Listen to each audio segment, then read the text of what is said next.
Puji Tuhan, selamat siang Ibu Bapak, saudara-saudara yang kasih Tuhan.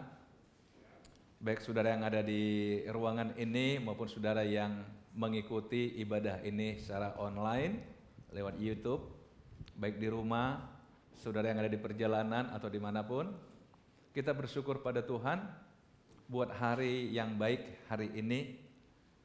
Tuhan berikan kita kesempatan untuk beribadah. Amin saudara. Kita juga berterima kasih buat pemerintah kita memberikan hari libur bagi kita supaya kita bisa beribadah. Jadi ini diliburkan supaya kita beribadah ya, bukan untuk liburan ya. Puji Tuhan saudara-saudara. Tentang kematian Yesus itu jadi diskusi yang sudah berabad-abad, bukan saja pada sekarang, tapi dari abad pertama pun sudah banyak berita yang berseliweran tentang kematian Yesus, termasuk juga masalah kebangkitan. Hari ini kita peringati Jumat Agung, yaitu ketika Yesus tersalib. Salah satu juga jadi perdebatan adalah apakah benar Yesus disalib pada hari Jumat. Itu juga menjadi perdebatan dari sejak abad-abad yang lalu saudara. Tapi bagi kita sih, namanya mengingat kembali bukan masalah harinya kapan, walaupun itu bisa dipertanggungjawabkan mengapa umat Kristen merayakan pada Jumat Agung. Ya, tadi malam orang juga merayakan ketika memang tadi malam itu orang mengingat ketika Yesus ada di Taman Getsemani, dia ditangkap dan kemudian mulai disesah, kemudian diadili pada tengah malam sampai akhirnya berakhir pada hari Jumat dalam pengadilan Pilatus mengatakan dia tidak menemukan satu kesalahan pada Yesus. Tapi tekanan massa menyebabkan Yesus harus tetap disalib. Saudara-saudara, karena itu saudara, saya ingin hari ini kita coba pahami secara benar tentang arti kematian Yesus bagi kita. Sehingga saya ingin mengajak kita melihat firman Allah tentang wasiat perjanjian lama. Artinya adalah bahwa kematian Yesus itu meninggalkan wasiat bagi kita. Wasiat perjanjian baru maksud saya. Jadi ada perjanjian di masa lalu yang dibatalkan ketika Yesus mati disalib. Jadi ada sebuah perubahan saudara.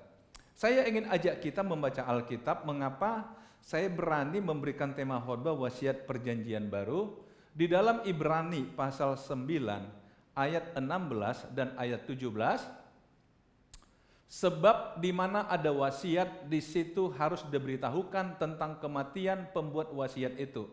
Karena suatu wasiat barulah sah kalau pembuat wasiat itu telah mati. Sebab ia tidak berlaku selama pembuat wasiat itu masih hidup. Menarik bagi saya saudara, ternyata Alkitab mencatat tentang apa itu wasiat. Wasiat itu memang dibuat orang ketika dia hidup, tapi wasiat itu baru berlaku setelah pembuat wasiat mati. Ya, jadi ini menarik, Alkitab mencatat hal ini sebagai sebuah dasar bagi kita. Kenapa kita percaya Yesus itu mati? Yang kita peringati hari ini. Saudara-saudara, ada dua sisi dalam hidup Yesus, yaitu Yesus sebagai manusia dan Yesus sebagai Tuhan. Mungkin kita bertanya, kok bisa seperti itu? Saudara-saudara, Alkitab mencatat dengan jelas, kalau saudara mau pahami itu bisa dibaca dalam Filipi pasal yang kedua. Mulai ayat yang kelima dan seterusnya di sana dikatakan bahwa ia dalam rupa Allah. Dia adalah Allah, dia murni adalah Allah, 100% dia Allah, tetapi mengambil rupa manusia.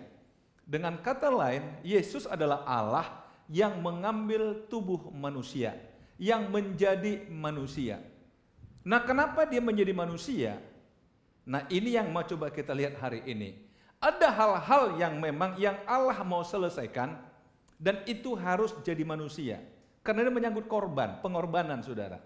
Nah, kembali di sini kita mau lihat sebab di mana ada wasiat di situ harus diberitahukan tentang kematian pembuat wasiat itu. Sehingga hari ini saudara kita mau belajar wasiat apakah yang Yesus buat untuk kita semua. Artinya apa? Apa sebenarnya pesan dari Yesus? Mengapa dia harus hidup di dunia dan kemudian dia mati? Apa manfaatnya bagi kita? Ya tentu memang wasiat ini berlaku bagi orang-orang yang punya ikatan dengan pembuat wasiat. Betul saudara? Ya orang punya ikatan. Tidak saja hubungan keluarga langsung, bisa saja wasiat.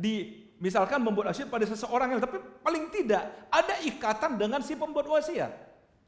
Nah karena saya percaya kita semua hari ini yang hadir atau saudara yang mendengarkan khotbah ini lewat online adalah orang-orang yang punya hubungan dengan Tuhan Yesus, si pembuat wasiat. Sehingga saya berharap kita coba perhatikan baik-baik. Apa sih wasiat yang diberikan bagi kita hari ini? Kemudian di ayat berikutnya saudara, itulah sebabnya maka perjanjian yang pertama tidak disahkan tanpa darah. Artinya apa? Ada perjanjian yang pertama yang dibuat yang juga disahkan dengan darah, bukan tanpa darah, dengan darah. Jadi perjanjian dengan Allah selalu disahkan dengan darah. Saudara-saudara, kalau kita mau bicara mengapa dikatakan perjanjian yang pertama, saudara-saudara, ini bicara masalah hukum Taurat.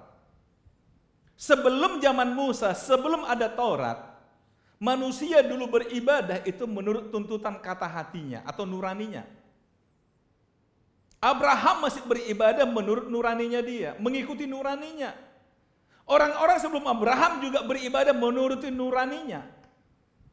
Saudara-saudara, kenapa? Sebenarnya manusia mulai punya masalah dengan hidup dengan dosa itu dimulai di Taman Eden. Ketika Adam jatuh dalam dosa. Saudara-saudara, banyak orang juga mulai mempertanyakan, di mana kebenaran firman Tuhan? Bukankah Tuhan mengatakan kepada Adam, begitu engkau makan Adam pada hari itu juga engkau mati. Orang katakan, nyatanya kenapa enggak mati? Saudara, singkatnya begini, mengapa Adam tidak mati? Karena waktu itu Tuhan buat penyelesaian dengan adanya penumpahan darah. Tidak dicatat dalam Alkitab secara detail memang, tetapi saya kira kita percaya kalau ada binatang yang kulitnya diambil, dijadikan pakaian Adam dan Hawa, pasti binatangnya mati. Setuju saudara? Atau setidaknya ada darah, betul? Atau saudara bisa memastikan binatang dikulitin tapi tetap hidup? Kadang-kadang saya curiga seperti di Facebook itu ada ikan udah digoreng kok masih lompat-lompat gitu. Itu benar nggak ya? Saudara, tapi kita kembali saudara. Nah, kenapa Adam tetap bertahan hidup? Karena memang Tuhan mengganti dengan mengorbankan. Ada binatang. Jadi nyawa tetap diganti dengan nyawa. Kenapa saya lebih berani memastikan pemahamannya seperti itu? Karena akhirnya coba lihat. Keturunan Adam yang bernama Kain dan Habil, akhirnya Habil memahami bahwa untuk berdamai dengan Allah harus ada korban, ada darah, betul? Jadi sejak zaman dahulu, kalau saudara perhatikan dalam Alkitab dicatat, orang-orang pada masa lalu, kalau ingin berdamai dengan Allah, karena dia berdosa, karena dia buat pelanggaran, tidak ada jalan lain kecuali darah, sebagai sebuah meterai. Darah. Saudara, zaman dulu. Jadi orang langsung merasa, aduh, karena darah itu identik dengan nyawa, saudara. Dalam darah ada nyawa. Kalau orang darah hanya diambil, pasti nyawanya habis. Darah itu nyawa, Alkitab juga darah itu sama dengan nyawa. Jadi nyawa diganti dengan nyawa. Karena itu dikatakan di sini, itulah sebabnya maka perjanjian yang pertama tidak disahkan tanpa darah. Sebab sesudah Musa memberitahukan semua perintah hukum Taurat kepada seluruh umat, ia mengambil darah domba jantan serta air dan bulu merah dan hisop, lalu memercik kitab itu sendiri dan seluruh umat. Sambil bukan sambal. Sambil berkata, inilah darah perjanjian yang ditetapkan Allah bagi kamu. Jadi kitab itu apa? Kitab Taurat. Itulah perjanjian lama atau perjanjian pertama. Kitab itu. Jadi setelah Musa menerima kitab itu, dia bacakan kepada umat Israel dan kemudian dimeteraikan dengan darah. Kitab itu mulai dipercik dengan darah, dan bukan hanya kitab itu, tapi umat Israel yang kepada siapa kitab itu ditujukan juga dipercik dengan darah. Artinya apa? Kalian terikat dengan aturan ini. Jadi itu jadi mengikat melalui darah. Dan sejak itulah akhirnya kita kenal umat Israel beribadah menurut aturan-aturan yang sudah dimulai pada zaman Musa. Betul? Kalau engkau bersalah begini, harus penyelesaiannya begini. Kalau kau begini, harusnya begini. Betul? Kalau saudara baca kitab Imamat, itu banyak sekali aturan ibadah yang ditetapkan Tuhan, yang mengatur hubungan Israel dengan Tuhan, hubungan sesama dengan sesama, hubungan orang per orang dengan orang lain, dan sebagainya. Diatur semua di sana. Sehingga saudara tahu, manusia pada masa itu sangat letih. Apalagi di kemudian hari kita paham. Saudara kalau belajar sejarah dalam Alkitab, mulai akhirnya kitab Taurat itu mulai dijadikan bahan kajian oleh kelompok-kelompok tertentu yang pada akhirnya kita kenal dengan ahli Taurat, orang Farisi, orang Saduki, orang Herodiani, itu semua ada di Alkitab. Itu orang-orang yang mulai mengkaji hukum Taurat dan mulai menekankan berbagai bagian-bagian hukum itu dengan mengabaikan hukum yang lain. Saudara, hukum itu begitu mengikat orang Israel. Bahkan hukum itu sudah menjadi hukum yang diperjualbelikan. Contohnya saudara baca kitab Maleaki. Betul? Korban itu sudah mulai dijadikan lahan bisnis dalam kitab Maleaki. Sampai Tuhan marah. Saudara tahu kalau belajar sejarah, sejak Nabi Maleaki akhirnya Tuhan katakan, saya tidak akan lagi mengirim nabi, mengutus nabi kepada kamu.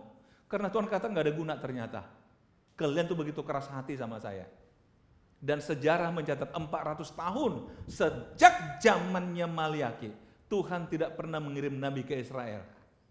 Dan dalam masa itulah akhirnya lahir sekte-sekte dalam dunia Yahudi. Disitulah lahir kelompok Farisi. Di masa 400 tahun itulah lahir kelompok Herodiani. Tentu kita tidak ada waktu hari ini kenapa ada berbagai-bagai sekte begitu. Ada orang Saduki, ada ahli Taurat. Dan sampai ke zaman Yesus, kelompok-kelompok inilah yang selalu menentang Yesus, betul? Karena apa? Karena Yesus mulai datang dengan hukum yang baru, dengan perjanjian yang baru. Bisa dipahami saudara? Nah, inilah yang mau kita coba lihat sekarang. Jadi, bukan kita mengabaikan apa yang terjadi pada masa lalu, tapi Yesus menggenapinya untuk kita. Yesus mengambil alih bagi dirinya, supaya kita tidak lagi terikat dalam permainan hukum di masa lalu. Saudara-saudara, karena itulah dikatakan di sini, darah perjanjian yang ditetapkan Allah bagi kamu. Karena itu setidaknya hari ini saudara kita mau belajar wasiat yang Allah berikan bagi kita melalui kematian Yesus itu apa. Yang pertama adalah di dalam ayat 13 sampai 14, Yesus mempersembahkan darahnya kepada Allah. Kalau tadi kan darah anak lembu. Lihat di sini, sebab jika darah domba jantan dan darah lembu jantan dan percikan abu lembu muda menguduskan mereka yang najis, sehingga mereka disucikan secara lahiriah. Ini zaman dulu. Saudara, artinya zaman dulu itu tidak akan boleh orang datang ke bait Allah kalau tidak bawa korban. Nah, ini yang jadi persoalan. Ketika Yesus datang ke bait Allah, dia katakan, kenapa kamu jadikan rumahku jadi sarang penyamun? Karena akhirnya di pelataran bait Allah terjadi jual beli domba, jual beli lembu. Bahkan kalau lihat kepada kitab Nabi Maleaki, Tuhan kan sudah punya aturan. Lembu itu harus umur setahun, tidak boleh ada cacatnya. Domba umur setahun tidak boleh ada cacatnya. Tetapi ternyata dalam kitab Maleaki, yang diperjualbelikan itu yang tidak memenuhi syarat. Tetapi saudara, dihalalkan oleh para imam di bait Allah. Karena mereka yang punya jualan. Dan mereka katakan, beli aja, toh yang bilang sah atau tidak kan kami. Akhirnya saudara jadi permainan. Bahkan kalau saudara baca sejarah, untuk jadi imam di bait Allah waktu itu di sistem tender dengan pemerintah, dengan bupati. Wow. Ini yang bagi Tuhan, agama sudah jadi permainan. Nah karena itu dikatakan di sini, dulu memang jika darah domba jantan dan darah lembu jantan dan percikan abu lembu muda menguduskan mereka yang najis. Artinya zaman dulu begini, misalkan katakanlah saya imam. Salah satu dari antara saudara barangkali melakukan dosa seperti itu. Kemudian saudara datang kepada saya dan boleh mengatakan, kalau dulu misalkan panggilnya imam, bahwa saya kemarin melakukan satu pelanggaran saya ini, ada pengakuan dosa. Dan kemudian saya katakan, oke, sekarang apa yang kamu mau? Saudara akan katakan, iya saya tidak mau dihukum mati gara-gara dosa saya. Oke, apa yang kamu bawa? Oh saya bawa domba. Jadi saudara, saya sebagai imam akan mengatakan, oke, taruh tangan pada domba ini, maka kesalahanmu dipindahkan pada domba inilah yang menebus engkau, dan domba disembelih. Sehingga saudara bisa bebas. Saya nggak bisa bayangkan kalau hal itu terjadi hari ini. Seandainya kita ibadah di sini, di mana parkir domba? Ya tentu kita juga kalau itu masih berlaku, saudara, kita harus ke Yerusalem kita. Ibadah harus ke Yerusalem, nggak boleh kemana-mana. Makanya saudara, Paulus katakan kita ini orang paling beruntung saudara. Kalau seandainya orang zaman perjanjian lama masih hidup, mereka itu pasti marah-marah sama kita. Marah yang pertama adalah, kami itu mau ibadah berhari-hari jalan. Kalian cuma ibadah semenit terlambat, misalnya itu. Itu marah pertama itu pasti. Setuju saudara? Yang kedua, kami harus tarik-tarik domba. Kalian cuma bawa badan aja. Itu pun malas. Itu marah kedua. Saya kira nemukan 20 gampang ya. Saudara-saudara. Nah ini yang Tuhan kerjakan bagi kita. Nah jadi wasiat pertama melalui kematian Yesus adalah bahwa Yesus mempersembahkan darahnya. Lihat, sehingga mereka disucikan Leria. Betapa lebihnya darah Kristus yang oleh roh yang kekal telah mempersembahkan dirinya sendiri kepada Allah sebagai persembahan yang tak bercacat. Saya ingin kembali apa yang saya katakan di awal tadi. Mengapa Allah harus jadi manusia? Karena kalau manusia tidak mungkin menebus manusia. Karena manusia semua berdosa. Betul? Harus ada manusia yang tak berdosa. Satu-satunya caranya Allah yang tak berdosa harus jadi manusia. Supaya dia memenuhi syarat yang tak bercacat, tak bernoda. Bisa dipahami saudara? Dia harus jadi manusia. Saudara berkata, tapi dia lahir dari ini. Tapi saudara tolong baca Alkitab baik-baik. Malaikat mengatakan kepada Maria, anak yang kau kandung itu dari Roh Kudus. Bukan dari suamimu Yusuf. Bukan, dari Roh Kudus. Artinya apa? Tuhan berikan dalam kandungan Maria seorang bayi untuk menjamin kekudusannya. Sehingga memenuhi syarat darah anak domba Allah, darah Yesus Kristus oleh roh yang kekal telah mempersembahkan diri sendiri kepada Allah sebagai persembahan yang tak bercacat, akan menyucikan hati nurani. Ingat, tadi saya katakan di awal, dulu-dulu orang beribadah menurut tuntutan hati nurani. Tapi hati nurani itu kan tidak selalu sama, makanya zaman dulu orang cara ibadahnya beda-beda. Sebab tuntutan hati nurani. Tergantung bagaimana nuraninya menerjemahkan Allah. Nah sekarang dikatakan disucikan hati nuranimu. Melalui Yesus Kristus. Darah Yesus Kristus. Menyucikan hati nurani kita. Amin saudara. Dari perbuatan si Yesus supaya kita dapat beribadah kepada Allah yang hidup. Akhirnya kembali. Korban itu terkait dengan ibadah kepada Allah. Sehingga kita hari ini bisa beribadah kepada Allah yang hidup karena sudah ada korban Yesus Kristus. Kalau zaman dulu saudara, nggak boleh sembarang orang panggil nama Tuhan, nggak boleh. Harus lewat imam. Itulah sebabnya di dalam Alkitab Perjanjian Lama, kalau saudara baca, ada 2 jabatan yang cukup penting di sana, nabi dan imam. Ini tidak pernah dirangkap oleh satu orang. Nabi itu digunakan Tuhan ketika Tuhan ingin bicara pada umatnya tentang hal-hal yang terjadi, tentang masa depan, maka Tuhan bicara melalui nabi. Tapi imam itu pengantara antara umat terhadap Tuhan. Artinya apa? Kalau umat Tuhan berdosa, maka datangnya pada imam. Kalau umat Tuhan ingin bawa persembahan pada Tuhan, datangnya pada imam.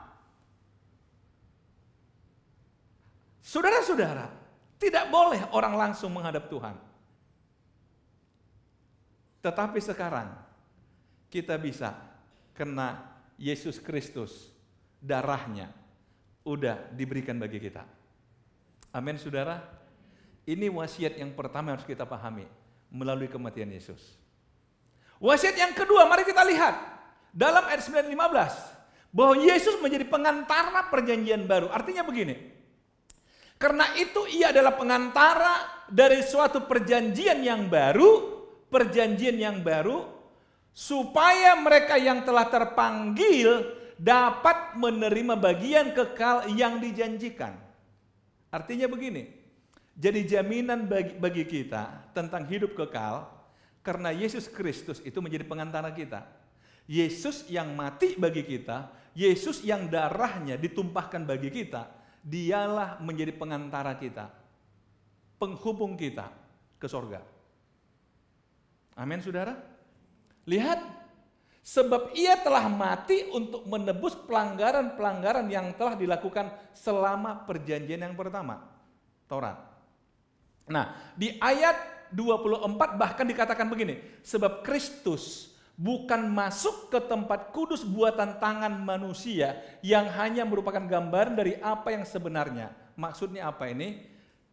Apa namanya tempat kudus buatan manusia? Saudara tahu, di dalam perjanjian lama, di kemah sembahyang yang dibuat oleh Musa, disuruh oleh Tuhan. Bahkan ini juga terbawa ketika Tuhan memerintahkan Salomo buat bait Allah. Itu bait Allah itu selalu dalam tiga tempat.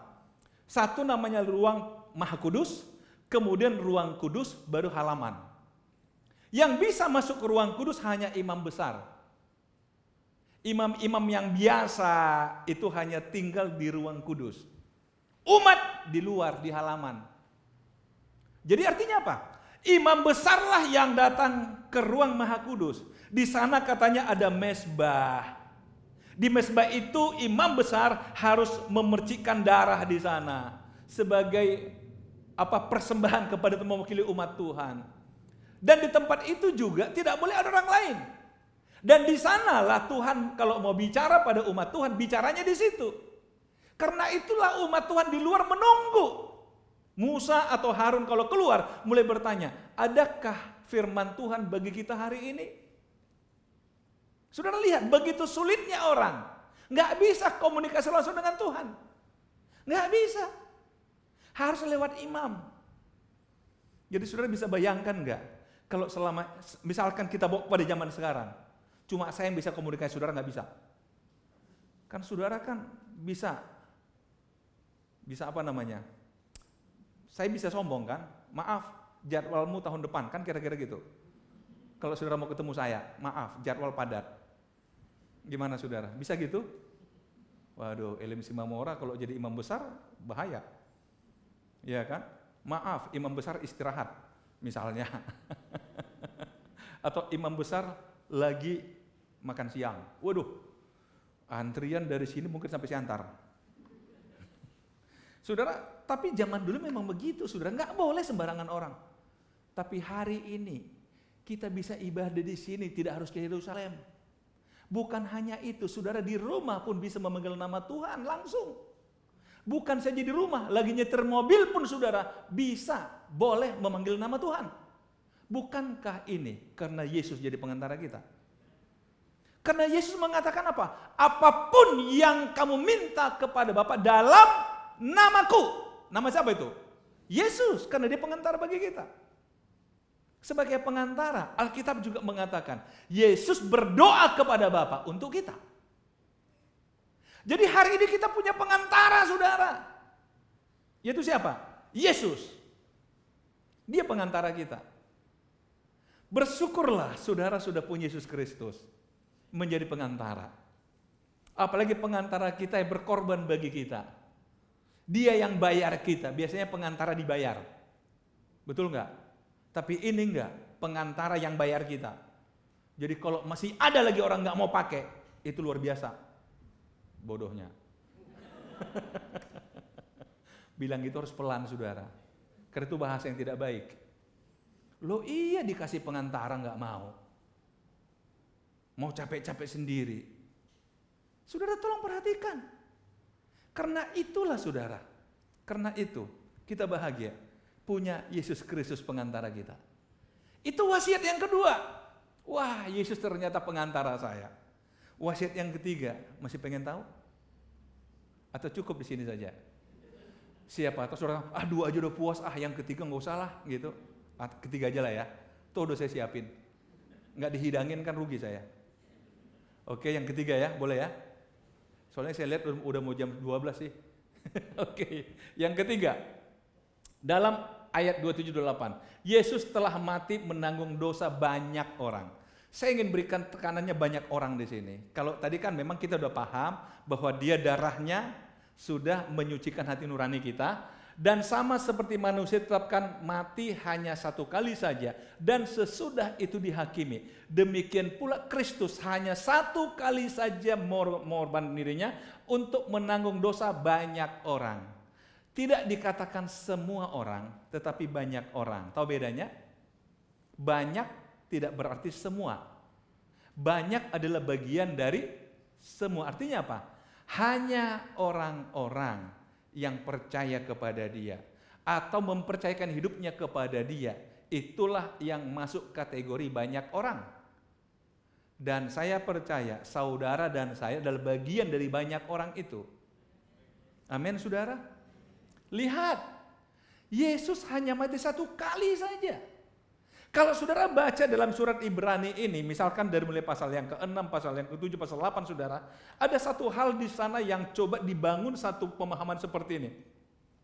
Kalau ada orang sudah mengaku dia percaya pada Tuhan Yesus, bahkan dia mengatakan Yesus sudah mati bagi saya. Tapi dia kembali pada hidup yang lama lagi. Dia katakan gak ada lagi kematian yang kedua untukmu. Cukup satu kali itu Yesus mati. Karena kalau kamu lakukan sama dengan kamu ingin menyelipkan kedua kali. Dan itu gak mungkin. Sama seperti orang mati cuma sekali, Yesus mati satu kali sebagai kita. Artinya apa begini? Ada dua pemahaman yang coba sambil sini. Yang pertama adalah, janganlah bermain-main dengan hidupmu. Kalau engkau sudah meyakini Yesus mati bagi engkau, cukuplah satu kali itu aja engkau menyelipkan Yesus.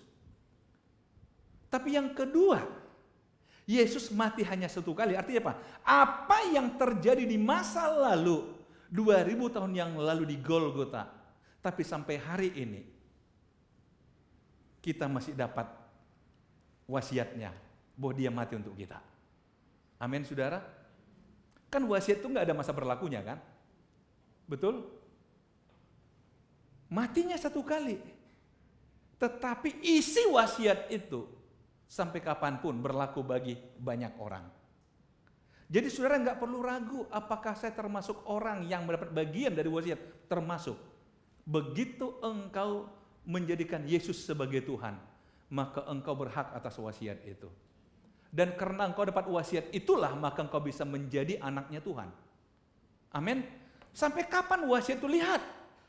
Sesudah itu ia akan menyatakan dirinya sekali lagi tanpa menanggung dosa untuk menanggung keselamatan kepada mereka yang menantikan dia. Kapan sekali lagi? Saudara, dalam Alkitab dicatat Yesus akan datang kembali. Itulah sekali lagi. Akan datang sekali lagi. Tapi bukan lagi menanggung dosa. Tapi untuk memuliakan kita. Amin, saudara.